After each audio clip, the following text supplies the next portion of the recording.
کچھ عرصے کے بعد پھر ملا، کہا اس مشق اور محنت پہ اللہ پاک نے واقعی میرا رزق کھول دیا ہے اور میرا رزق وسیع کر دیا ہے اور میرے رزق میں راحت، رحمت اور برکت ہے۔ تو اللہ سے کبھی بھی نا رزق ایک نہ مانگیے گا، کبھی بھی رزق ایک نہ مانگیے گا، ہمیشہ اللہ سے دو رزق مانگے۔ اور قرآن کی بد دعا بہت سخت بد دعا ہوتی ہے، اور قرآن کی بد دعا سے بچو۔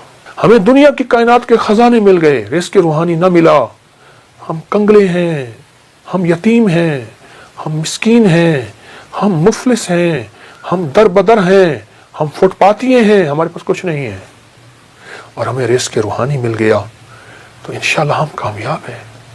فرمایا جو بندہ اللہ کی رضا کے لیے اپنی آنکھوں کو بھوکا رکھے، یعنی اللہ نے جہاں کہا وہاں دیکھے، کانوں کو بھوکا رکھے، اللہ نے جو سننے کے لیے نہیں دیا نہ سنے، اپنے پیٹ کو بھوکا رکھے یعنی روزہ رکھے، اپنے قدموں کو بھوکا رکھے، اپنے ہاتھوں کو بھوکا رکھے، اپنے جذبوں کو بھوکا رکھے، ہاں جذبوں کو بھوکا رکھے، اندر کی طلب، اندر کے جذبے، اندر کے ولولے، اندر کی سوچ، اندر کی کیفیتیں کیا ہیں، اپنے جذبوں کو بھوکا رکھے، اپنے کانوں آنکھوں کو بھوکا رکھے، اپنے پیٹ کو بھوکا رکھے۔ میں اللہ پاک خوش ہو کے کہتے ہیں میرے بندے، میں تیری نسلوں کو فقر سے بچاؤں گا، غربت سے بچاؤں گا، تنگ دستی سے بچاؤں گا۔ ساری دنیا میں زمین تانبے کی بن جائے، سورج سوا نیزے پہ آ جائے، اگنے اگانے کے لیے کوئی چیز نہ ہو، پر میرے بندے تجھے میں بھوکا نہیں رکھوں گا اور تیری نسلوں کو بھوکا نہیں رکھوں گا، اور غیب کے خزانے سے انہیں کھلاؤں گا، اور غیب کے خزانے سے انہیں پلاؤں گا، اور غیب کے خزانے سے ان کو کھلا پلا کے تجھے بتاؤں گا کہ میں ایسے کھلاتا ہوں اور میں ایسے پلاتا ہوں۔ میں آپ کو ایک عجیب واقعہ سناؤں۔ ایک صاحب میرے پاس آئے، کہا رزق کم ہے۔ میں نے کہا اپنی نظروں کو پاک رکھ، اپنے کانوں کو پاک رکھ، اپنے جذبوں کو پاک رکھ، اپنی تنہائیوں کو پاک رکھ۔ مجھ سے کہنے لگا ہو گیا، کوئی وظیفہ بتائے۔ میں نے کہا یہ بہت بڑا وظیفہ ہے، اور اس میں مشق کرنی پڑتی ہے، اور اس میں محنت کرنی پڑتی ہے، اس میں بہت سارا کچھ جو ہے وہ نچھاور کرنا پڑتا ہے، اور بہت سی چیزیں چھوڑنی پڑتی ہیں اس ایک چیز کو حاصل کرنے کے لیے۔ چلا گیا، کچھ عرصے کے بعد پھر ملا، مجھ سے کہنے لگا بہت مشکل کام بتایا، میں تو اس کو آسان سمجھتا تھا، پر میں نے اس کی مشق کی ہے، اس پہ محنت کی ہے۔ تو میں نے اس پہ ملا کیا، کہا اس مشق اور محنت پہ اللہ پاک نے واقعی میرا رزق کھول دیا ہے اور میرا رزق وسیع کر دیا ہے اور میرے رزق میں راحت، رحمت اور برکت ہے۔ یہ کمال چیز ہے اور زبردست چیز ہے۔ اپنے جذبوں کو، اپنی تنہائیوں کو، اپنے وجدان کیفیات کو پاک کریں گے انشاءاللہ، نظروں کو صاف پاک کر کے اللہ سے رزق کی وسعت مانگیں گے اور رزق کی برکت مانگیں گے اور عافیت مانگیں گے، تو انشاءاللہ ہم دنیا میں بھی کامیاب ہوں گے اور آخرت میں بھی کامیاب ہوں گے۔ ہماری دنیا بھی کامیاب ہوگی، ہماری آخرت بھی کامیاب ہوگی، اور ایسی کامیابی ہوگی جس کو کوئی دنیا کی طاقت ناکام نہیں کر سکتی، جس کو اللہ کامیاب کرنا چاہے۔ اللہ سے دو رزق مانگنے ہیں، اللہ رزق روحانی بھی عطا فرما، رزق جسمانی بھی عطا فرما۔ لیکن مجھے دسترخوان مولا وسیع چاہیے، آقا وسیع چاہیے، کریم وسیع چاہیے۔ رزق روحانی کیا ہے؟ رزق جسمانی تو وافر مقدار میں ہمیں مل چکا ہے، رزق روحانی کیا ہے؟ یہ تسبیح، یہ ذکر، یہ اعمال، یہ تلاوت، یہ گناہوں سے بچنا، اس کی نافرمانی سے بچنا، کملی والے پہ درود و سلام، اور حضور کے آل و اصحاب سے محبت، یہ اولیاء کا ادب، یہ سارا رزق روحانی ہے۔ اللہ سے دونوں رزق مانگنے ہیں، رزق جسمانی بھی اور رزق روحانی بھی، اللہ سے دونوں مانگنے ہیں۔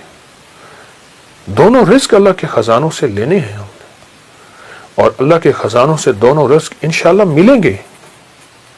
عمر رضی اللہ تعالی عنہ کا ایک فرمان بتاؤں۔ آپ کا فرمان ہے، مجھے اس بات کا فکر نہیں کہ دعا قبول ہوتی ہے یا نہیں، مجھے تو اس بات کا فکر ہے میں کتنا وقت دعاؤں میں لگاتا ہوں، کتنا وقت دعاؤں میں لگاتا ہوں۔ اچھا، ہاتھ اٹھا کے دعا مانگنا ایک بہت بڑا عمل ہے۔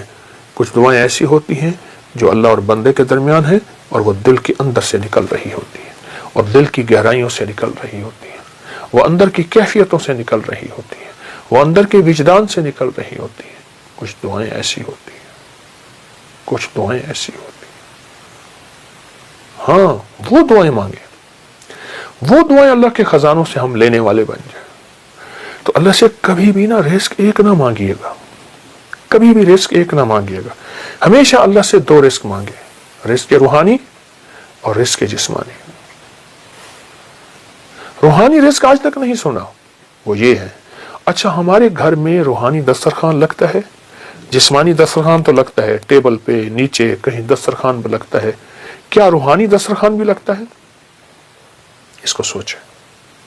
اگر روحانی دسترخوان نہیں لگتا تو آج کے بعد روحانی دسترخوان لگائیں، تلاوت روز ایک پارہ پڑھ لیں، نہیں پڑھ سکتے ایک پاؤ پڑھ لیں، نہیں پڑھ سکتے ایک ورق پڑھ لیں، قرآن کی زیارت کریں۔ میں ایک مری میں ایک جگہ جانا ہوا تو وہاں انہوں نے کہا ہمارے گھر میں کسی نے جادو کیا ہوا ہے، ہمارے گھر میں مشکلات ہیں، مسائل ہیں، الجھنیں ہیں، ناکامیاں ہیں، پریشانیاں ہیں، بہت زیادہ پریشانیاں تھیں۔ تو اللہ پاک نے دل میں ڈالا، کشف وغیرہ کے دعوے تو کر نہیں سکتا، میں نے کہا آپ کے گھر میں قرآن کی بد دعا ہے۔ اور پھر میں نے انہیں ایک واقعہ سنایا۔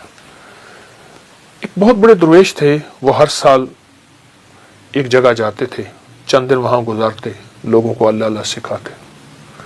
تو انہوں نے کہا حضرت ہمارے ہاں قریب ایک گاؤں ہے، بستی ہے، ان کے لوگ بہت پریشان ہیں، آپ وہاں بھی تشریف لے جائیں۔ وہاں گئے تو واقعی پریشان تھے لوگ، گھروں میں بیماریاں، جھگڑے، طلاقیں، تکلیفیں، مشکلات، بندشیں، مسائل رزق کے، گھر کے، اولاد کے، بہت پریشان۔ حضرت نے وہاں سے غور سے وہاں پہنچے تو غور سے سارے نظام پہ توجہ فرمائی، دیکھا۔ آپ نے فرمایا تمہارے گھروں میں قرآن کی سسکیاں سن رہا ہوں اور قرآن کی بد دعائیں سن رہا ہوں، اور قرآن کی بد دعا بہت سخت بد دعا ہوتی ہے، اور قرآن کی بد دعا سے بچو۔ حیران ہو گئے کہ قرآن بد دعا دیتا ہے؟ فرمایا قرآن کی سسکیاں بھی ہوتی ہیں، قرآن کی بد دعائیں بھی ہوتی ہیں، اس سے بچو۔ ان پڑھ ہو، نہیں پڑھ سکتے، قرآن پاک اٹھاؤ، چومو اور باوضو، اور اس کی ہر سطر پہ پہلا کلمہ پڑھتے جاؤ، ہر سطر پہ پہلا کلمہ پڑھتے جاؤ۔ اور اگر پڑھے ہوئے ہو، ایک پارہ پڑھ لو، آدھا پارہ پڑھ لو، ایک پاؤ پڑھ لو، تھوڑا پڑھ لو، زیادہ پڑھ لو۔ میری درخواست یہ ہے، اللہ سے رزق روحانی منوائیں، اللہ میری نسلوں کے لیے رزق روحانی عطا فرما۔ ہمیں دنیا کی کائنات کے خزانے مل گئے، رزق روحانی نہ ملا، ہم کنگلے ہیں، ہم یتیم ہیں، ہم مسکین ہیں، ہم مفلس ہیں، ہم در بدر ہیں، ہم فٹ پاتیے ہیں، ہمارے پاس کچھ نہیں ہے، اور ہمیں رزق روحانی مل گیا۔